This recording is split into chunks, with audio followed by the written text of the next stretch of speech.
August 19, 1943. 11:47 p.m. A private study at 10, Downing Street, London. Winston Churchill sat in his favorite leather chair, a glass of brandy untouched on the side table, a cigar burning forgotten in the ashtray, staring at the secure telegram from Algiers that had arrived 90 minutes earlier and that he had read so many times before. The words had not changed with repeated reading, but their implications continued to expand in Churchill's mind like ripples from a still water and still water in the concentric circle of implications and consequences that lead to or exploited the several days of General Cortes U.S. Senate in Sicily was progressing and successfully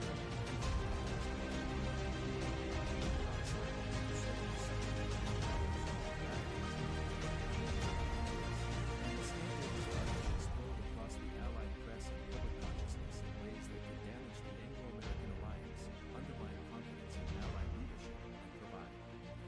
propaganda ammunition to the Axis powers at a moment when maintaining unity and momentum was absolutely crucial to the invasion plans being developed for the following year. What Churchill would say about Patton in the hours of first to his closest advisors with absolute privacy,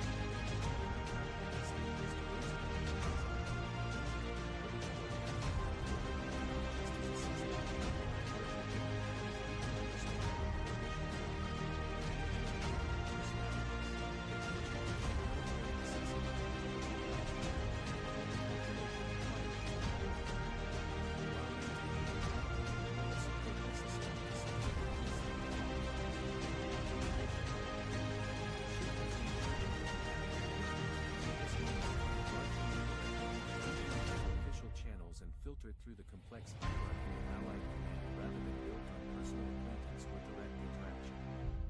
They had met only once, briefly, at a conference in Casablanca earlier in the year where protocol and public presentation had been more important than substantive conversation. But Churchill had been closely following Patton's military career with the attention he gave to all significant commanders on either side, had studied the reports of his operations in North Africa where he had restored American morale after the defeat at Kasserine Pass, and had watched with professional interest as Patton had driven the 7th Army across Sicily in what had been both a brilliant campaign and a troubling competition with Montgomery's British 8th Army that had threatened to turn Allied liberation of the island into a race for glory between rival commanders and rival nations. Churchill's initial impression of Patton had been formed through these reports and through the assessments provided by British liaison officers who had observed him in the field. The consensus had been that Patton was tactically brilliant but temperamentally volatile, a commander who could inspire extraordinary performance from his troops through personal charisma and aggressive leadership, but he was also prone to grandiosity, heavy rivalry, and disregard for the kind of coalition diplomacy that modern warfare increasingly required. The British officers who had worked most closely with American forces under Patton's command had reported that American soldiers both feared and reported that his insistence on discipline and appearance and proper military bearing created forces that performed with exceptional competence, but that his ego and his need for recognition sometimes led him to make decisions based on his personal ability and operational necessity.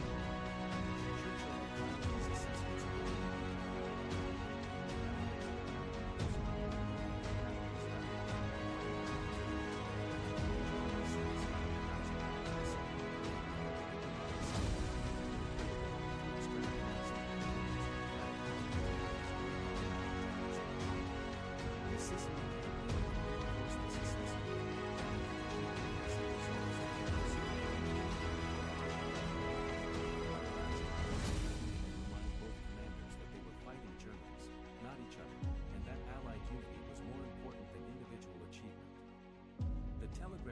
Slapping incidents had arrived without warning, though in retrospect Churchill recognized that Patton's volatility had always suggested something like this might eventually occur. The details were stark and deeply troubling. On 2 separate occasions in early August, Patton had visited field hospitals and had encountered soldiers being treated for what modern understanding would recognize as psychological trauma, what the Great War had called shell shock and what this war was beginning to understand as battle fatigue or combat exhaustion. Patton had interpreted these conditions as cowardice and malingering, had verbally abused the soldiers in front of medical staff and other patients, and in both cases had physically struggled. In one instance, arguing to knock off the soldiers' head. The incidents had been immediately reported to medical and military channels, at which Eisenhower decided not to intervene. Eisenhower had chosen to recommend Patton to require him to apologize to the soldiers and make this happen.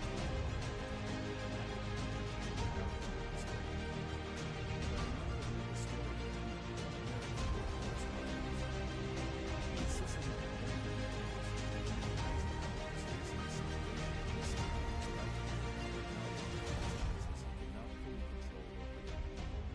the telegram from Eisenhower to Churchill had been both a courtesy and a request for advice, recognizing that British and American interests were intertwined in this situation and that how it was handled would affect coalition unity and public support for the war effort in both nations. Ike had laid out the facts with characteristic directness, had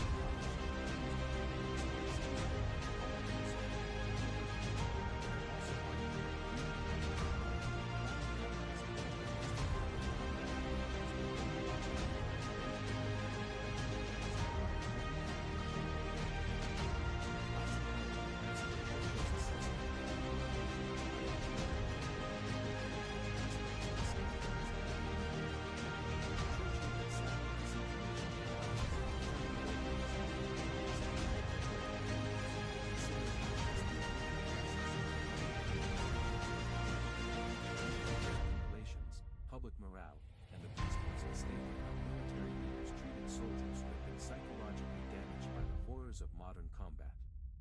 His thoughts had returned repeatedly to his own experiences in the First World War, to soldiers he had known who had broken under the strain of trench warfare, to the callous and ignorant attitudes toward psychological trauma that had prevailed among many officers of that generation, and to the recognition that modern understanding of combat stress was evolving even if that evolution was incomplete and inconsistent. The first and most obvious thought had been that Patton's behavior was disgraceful and inexcusable, that physically assaulting soldiers under your command who were suffering from medical conditions was a violation of the most basic principles of military leadership and human decency, and that in a just world Patton would face court-martial and dismissal regardless of his tactical competence. Churchill had felt genuine anger at the reports, had imagined the terror and humiliation those soldiers must have experienced being attacked by the general commanding their army while they were at their most vulnerable, being appalled by the arrogance and ignorance Patton had displayed in viewing psychological wounds as moral failings rather than injuries as real as any caused by bullets or shells. But Churchill was not just a moralist, a strategist and a political leader responsible for helping to win a war that was far from over, and the second thought had been about the military implications of believing Patton in command. Love him or hate him, respect him or despise him, Patton was extraordinarily effective at what he did, which was leading large formations and aggressive offensive operations that were employed in long times to maximize the technological advantages allied forces possessed. The Sicily campaign demonstrated this conclusively, while more heavily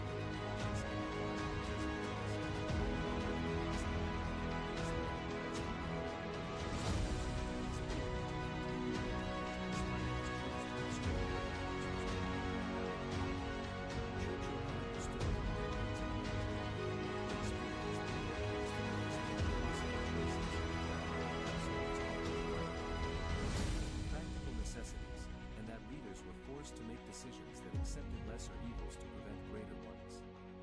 The question was whether maintaining Patton in command despite his inexcusable behavior was a necessary evil that would serve the larger goal of defeating Nazi Germany and ending the war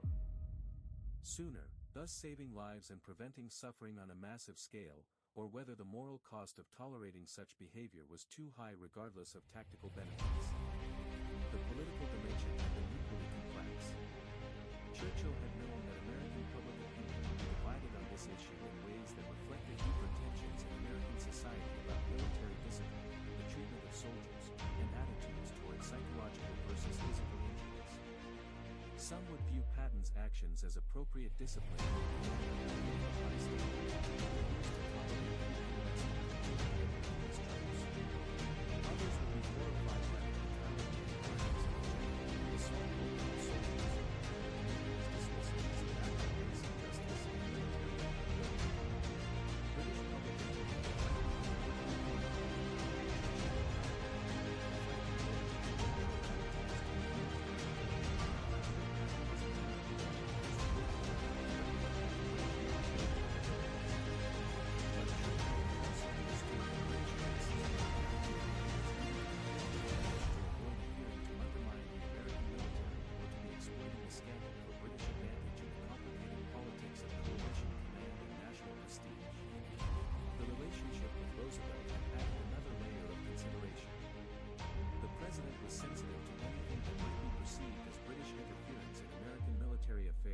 British criticism of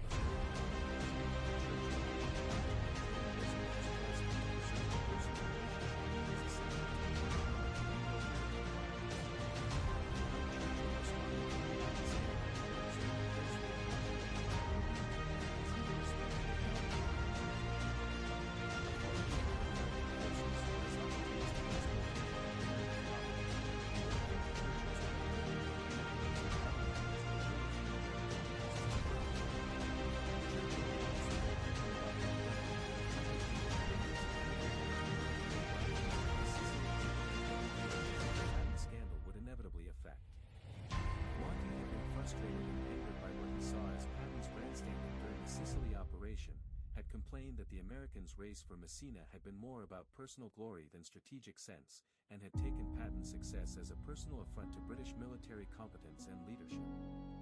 If Patton were relieved for the slapping incidents, Montgomery would inevitably be pleased and might interpret it as vindication of British approaches and criticism of American command culture.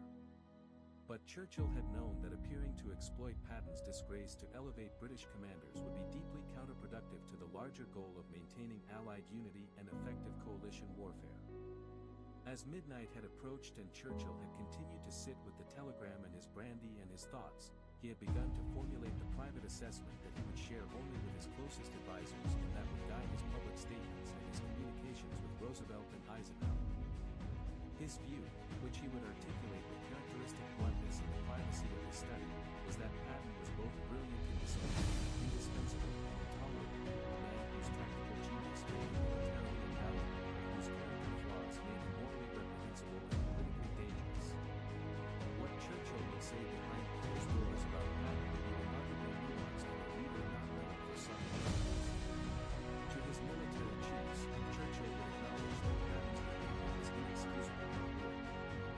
Argue that Eisenhower's decision to reprimand rather than relieve him was probably correct in the military realities and even offer aggressive commands or campaigns to the enemy.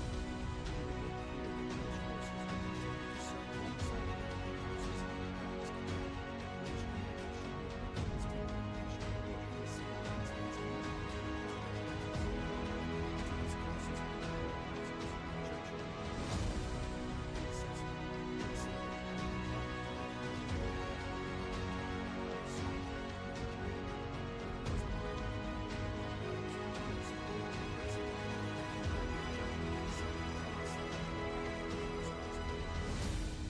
Churchill would observe that Patton was useful in his current role but should never be allowed to exercise independent strategic command, that he required constant supervision by someone like Eisenhower who could direct his aggression while constraining his worst impulses.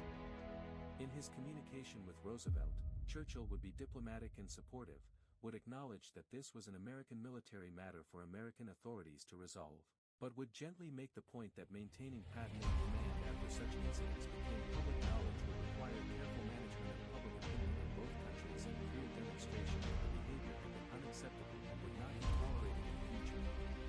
He would offer British support for whatever decision the American command made while quietly signaling that precipitous dismissal of such an effective commander might not serve Allied interests.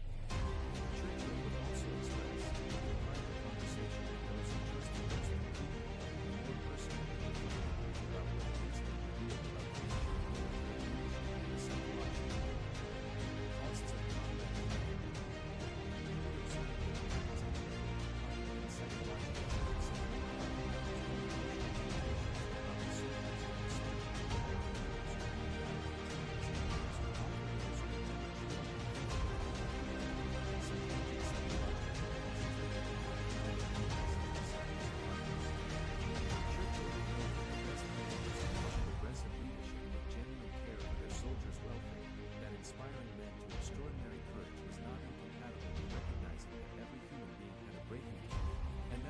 failure to understand this represented a fundamental limitation that would prevent him from ever being a truly great leader rather than merely an effective tactical commander. The question of what to say publicly is the most delicate aspect of the situation.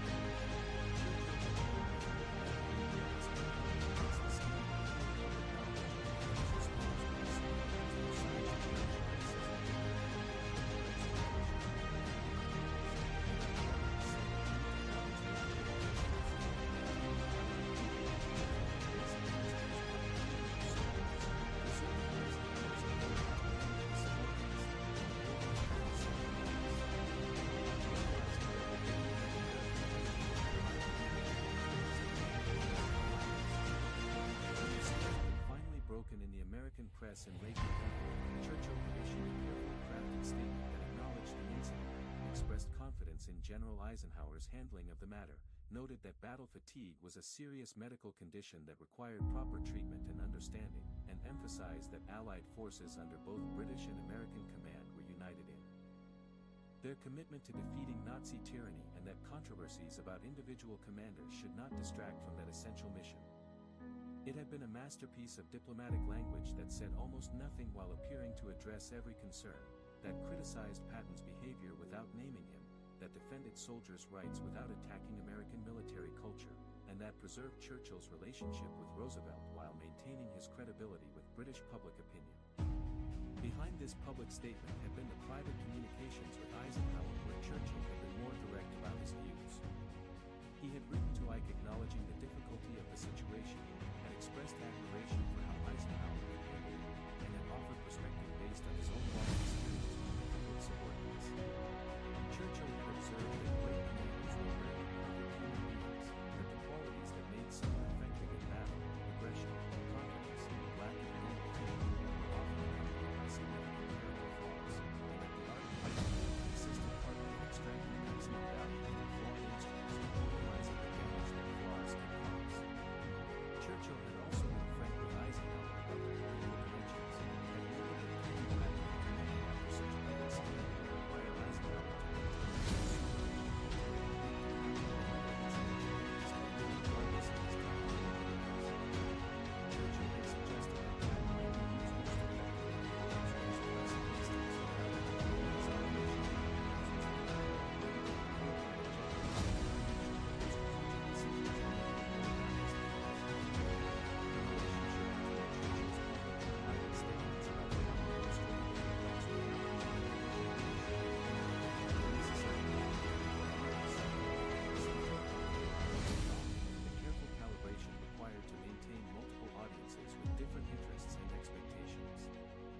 Publicly, Churchill had defended Eisenhower's authority and had maintained the fiction of seamless Allied cooperation. Privately, he had been far more critical of Patton while also acknowledging the practical arguments for keeping him in command despite his inexcusable behavior. As the months had passed and Patton had been kept in command but sidelined in the initial Italian campaign, as planning had proceeded for the invasion of France and debate had continued about what role Patton should play in those operations, Churchill's assessment had remained consistent with what he had formulated in that long night after receiving the initial telegram. Patton was valuable but dangerous, useful but requiring constant management, a tool that could help win the war but that could also damage the Allied unity. When Eisenhower eventually decided to use Patton as a deception asset,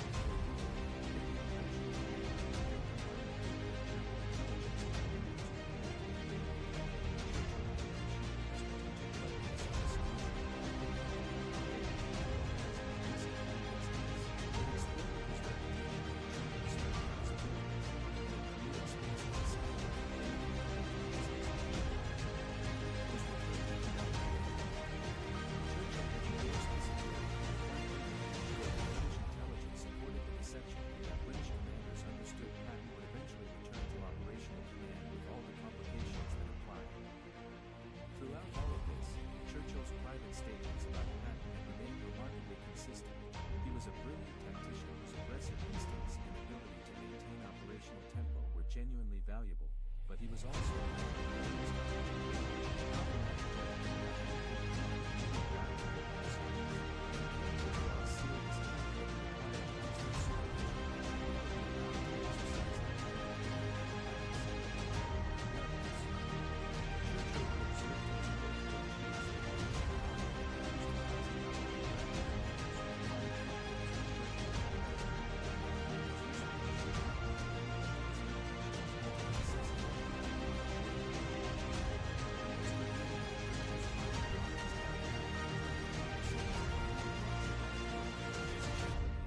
General Staff, shortly after the scandal had become public.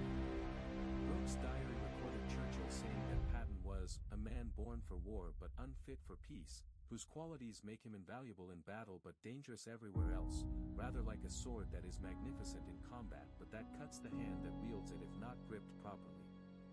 This metaphor captured Churchill's essential view: Patton was a weapon to be used, not a leader to be trusted, effective effective in his domain but requiring careful handling to prevent self-inflicted damage. Churchill had also observed, in private reflection recorded in his own notes though never shared publicly during the war, that the Patton incident illuminated fundamental questions about military leadership and the relationship between effectiveness and character.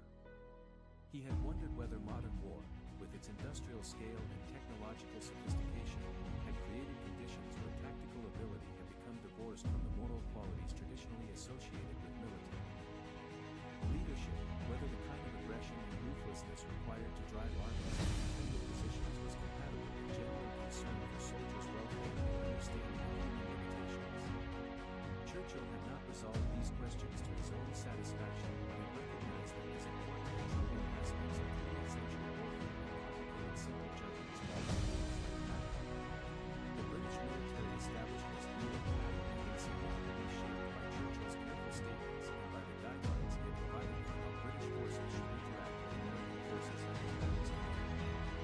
British commanders had been instructed to maintain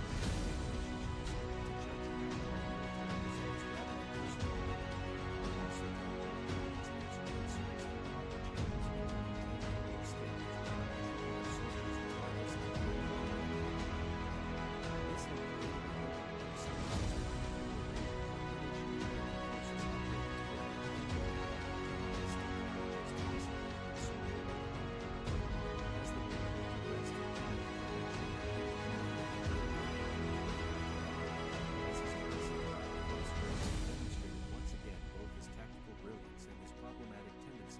Self-promotion and disregard for coalition coordination, Churchill's assessment had been repeatedly confirmed. Patton was enormously valuable in the right circumstances but required constant management, and the American command structure that kept him operationally active but strategically subordinate to Eisenhower and Bradley was probably optimal given the balance of his strengths and weaknesses. Churchill would live to see Patton's death in December 1945, just months after the war's end, killed in a traffic accident in occupied Germany.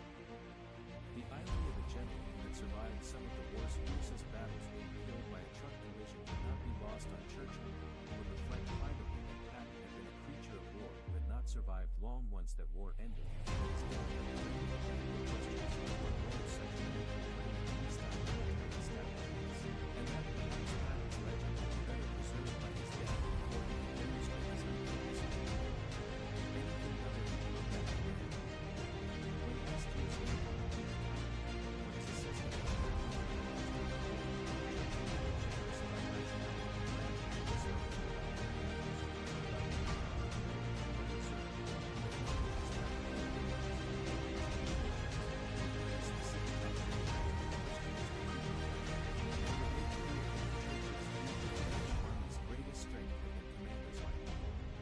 Eisenhower, who combined competence with character rather than commanders like Patton whose brilliance was compromised by fundamental flaws in temperament and judgment.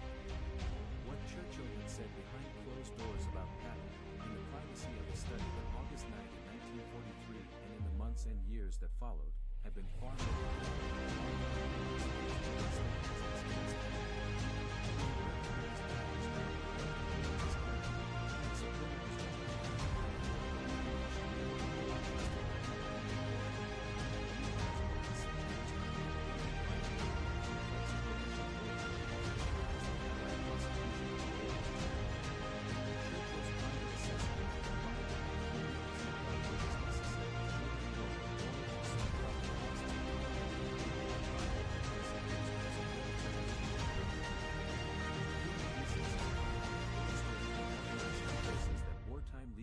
constantly required between practical necessity and moral principle. No complete record exists of everything Churchill said about Patton in private during those years, but the fragments preserved in diaries and memoirs and official papers reveal a leader wrestling with genuinely difficult questions about how to balance competing imperatives, how to extract maximum value from flawed instruments while minimizing collateral damage, and how to maintain both moral standards and military effectiveness in circumstances where the two often seemed incompatible. Churchill's handling of the Patton scandal and his subsequent management of Anglo-American military relations around this controversial figure demonstrated both his political skill and his recognition that victory in war required accepting moral compromises while trying to limit their scope and consequences. What he said behind closed doors revealed a leader far more troubled by these compromises than his public confidence ever suggested, a strategist who understood that winning the war sometimes meant tolerating behavior he personally found